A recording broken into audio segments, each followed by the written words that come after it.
welcome back to another video. This is video 2 in our incubation series. So today is day 7. We're going to be candling our eggs, and then I also kind of will just go over a little bit of like the stuff that I use for candling, and then we are going to show you a few of the eggs that we candle, and if we have to throw any out, we'll kind of go over all of that with you. Okay, so first things first, I want to talk a little bit about like fertility and stuff like that with your eggs. So I didn't really go over this in the last video because I was just going to kind of portion a few of the information like blocks out throughout these videos. So your fertility of your eggs that you're going to collect either from other people or from your own birds. So typically fertility is going to vary from like 55% to 95% depending on like the season, the condition of your birds, and how old your birds are. I usually find that the best fertile eggs are right in the springtime. Everybody's getting active because it's getting warmer, and so that just kind of gears up fertility in my flock. What you feed your birds is definitely going to be super important, making sure that they have access to good quality feed, and for my birds, free range and plenty of extra sources like kitchen scraps or like scratch grains or things like that definitely help with their fertility rate. So you can typically expect about 50 to 75% of your eggs to hatch. So that's just saying like the eggs you collected, about 50 to 75%, that's usually pretty average. However, some people do have 90% to 100% hatch rates.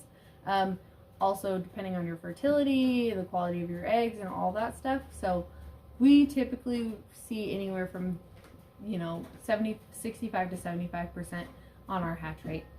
And then the hatch rate of shipped eggs is going to be no greater than 50%, just because those eggs get kind of jostled about when they get shipped. And so they could all be fertile, but then the hatch rate is going to diminish greatly just because they do kind of get just shaken about a little bit when you do ship eggs. So about 50% hatch rate is typical for like the highest you can see on shipped eggs.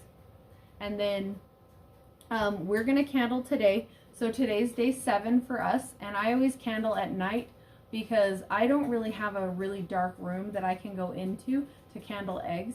So I always do have to wait until it is nighttime so that I can just candle where my incubator is, versus taking the eggs to a dark room in my house and candling them. I don't really have that option.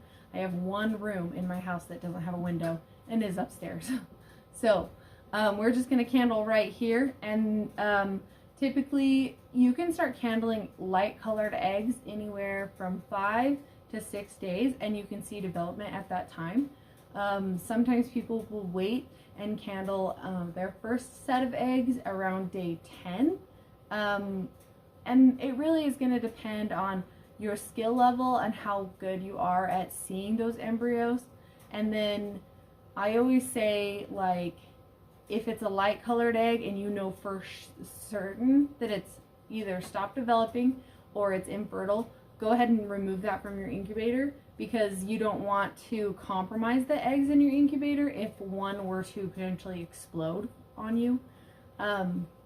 So normally by day 10, you can definitely tell with light colored eggs which ones are fertile and which ones aren't.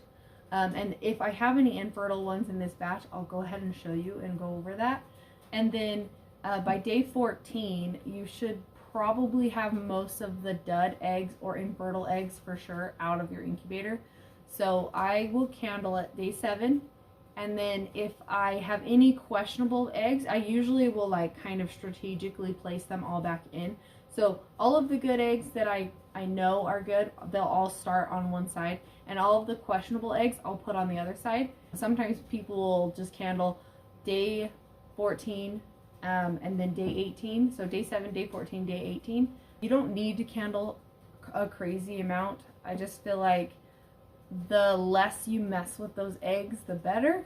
But do what feels best to you. I always recommend candling at least once or twice during your hatch so that you can get rid of any duds, because you don't want those duds going in there the whole time. Because I've never had it happen, but I have had friends and seen stories on some of the chicken groups I'm on where an egg will explode and it destroys like everything. You know, can you just think of that sticky, gooey nastiness on all of your good eggs? It's just going to be a mess. So it's always better if you have a big incubator like this and you have some that you don't know, if you can set them further away from the ones that are really good that you know for sure. That's a good idea too. And then let's see. I feel like that's most of the information. Let's go ahead and go over some of the materials I always have with me when I candle. So I get a big old egg tray like this, a flat, or just like a half of a carton or something that you can transfer eggs to.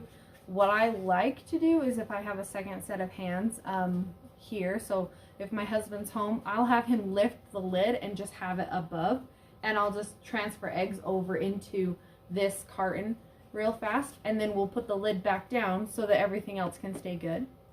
And then the eggs that are in your carton, the ones that you're candling, just the rule of thumb is don't let them be out of the incubator for longer than 30 minutes. But the shorter amount of time that you have them out, the better. So what I like to do is, as I'm candling, all of my for sure eggs will go on one side of the carton, and I'm definite on all of those ones.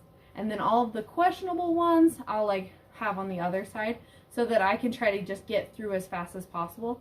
And then if I feel like I have time after I've done the whole batch, I can revisit the ones that I was kind of questionable on. But just try to get them back in the incubator as quick as possible is definitely kind of something I try to do all the time. And then of course I have my notepad. Like I said in the first video, having a notepad with your incubator somewhere that you can jot down quick notes if you change something, or say you don't know on an egg, you can give it a number and write a note here about that egg so you know going forward what's going on with it. And then what I use to candle with is a spotlight. So this spotlight, it goes all the way up like this so that I can set it flat on a table. And then I have this little cover that I made. So this is just a piece of cardboard with a styrofoam ring around it with a little bit of craft foam on the top, so that I can set that on my spotlight and then just candle the egg. And the higher lumens help me see through these dark shells. And even then, sometimes it's difficult. But the brighter the light, it definitely helps with your super dark shells. So let's go ahead and take a peek at some of these eggs. And let's see what we got. We're hoping, crossing our fingers, that we have a really good fertility and that most of these eggs will be hatching. Let's go ahead and candle these eggs and see what we've got. Alright, so as soon as you guys are ready to take your eggs out of the incubator, always make sure that you wash your hands well first. And then if you would like, you can always wear latex gloves. I just feel like I can't grip the eggs as good with latex gloves. That one's fertile. Can you see the veins?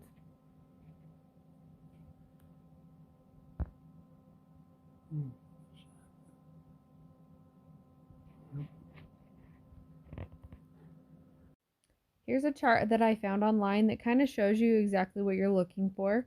We are looking for dead embryos, cracked eggs, and ones that are infertile so that we can toss those out. This one's fertile. Yeah, that one you can see. At least.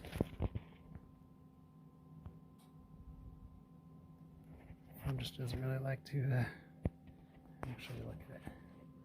It's obvious when you're looking at it.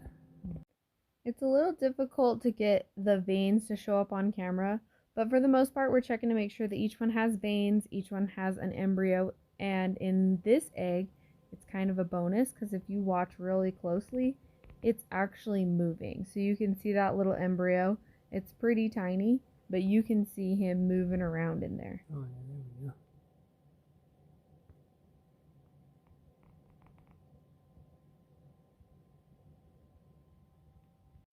Alright, and this brings us to our first infertile egg, and you can see it glowing.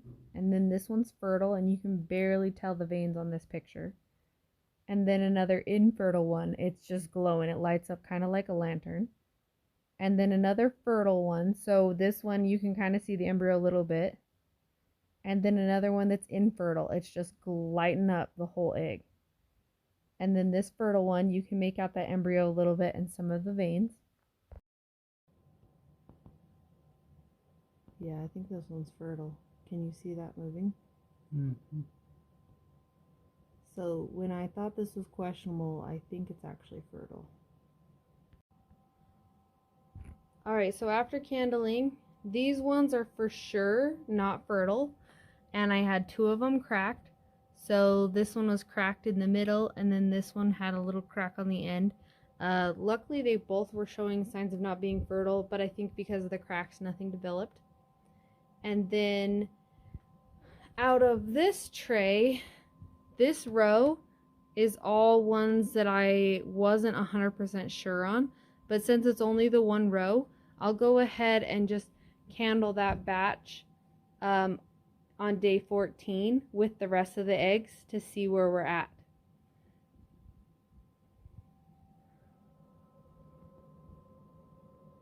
We didn't do too bad on keeping the lid open, so still running at pretty good temperature.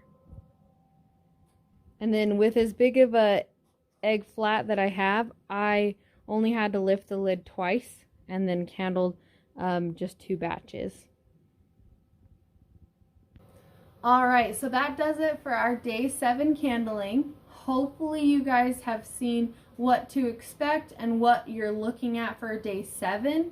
And then I plan on candling again on day 14. And that video will be coming out as soon as I do that candling, so that if you guys are following along, you can see what to expect on day 14 when you do candle your eggs. And then I was just gonna mention real fast how we went and got a filming light just for these videos. So hopefully the quality of the light in this video is way better, and that you guys are seeing all of this stuff very clearly, because we wanted to make sure we made the best quality video for you guys. And so we'll go ahead and see you guys on the next video.